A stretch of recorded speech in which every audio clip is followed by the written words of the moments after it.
My name is Alex. I'm with Travel Fashion Girl, where we teach women how to travel stylishly light for any destination in the world. One of the things that I keep hearing about right now in the Travel Fashion Girls Facebook group is, how do we pack light for cold weather? It's impossible to travel carry-on only in the winter time. How are you prepared for every situation? How are you going to be warm enough when you're traveling to a cold destination?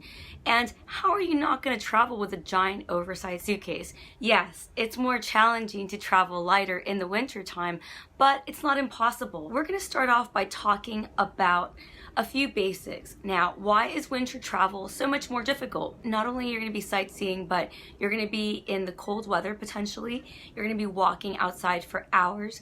You might get caught in the rain. You might get caught in the snow. The first thing to do is research the weather.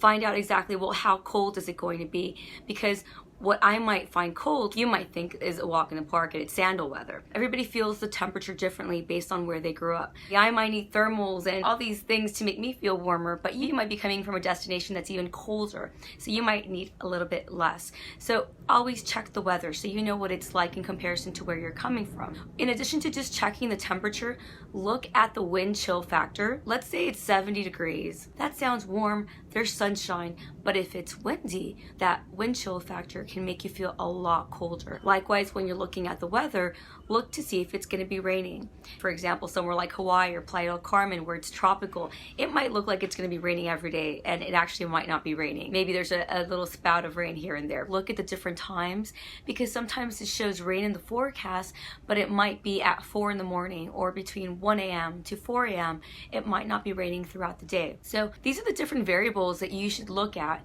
when you're looking at the weather. If you're going to be traveling in the winter right now, look at the 10-day forecast, the extended forecast. And 100% right before you travel, look at that 3-day forecast. The weather can change instantly. So by also double checking 3 days as you get closer to your trip, you can make some final adjustments. What if you're traveling 6 months from now, a year from now? Now, start getting an idea about what you need. Head over to the Travel Fashion Girls Facebook group and ask, what should I expect in Sweden in December? I'm planning a trip there next year. So you can start getting ideas, and those are the kinds of things that you can use our packing list and our articles on what to wear on the travelfashiongirl.com website, because that way you get an idea about what to expect. It's always important to do your due diligence and keep track of the weather and what's going on in those areas as well. So a little bit of a background with the weather, how you should prepare, research always. Remember, a smart traveler is a prepared traveler. You don't need to be ready for every just-in-case scenario. You just need to be prepared for the things that you're going to be expecting.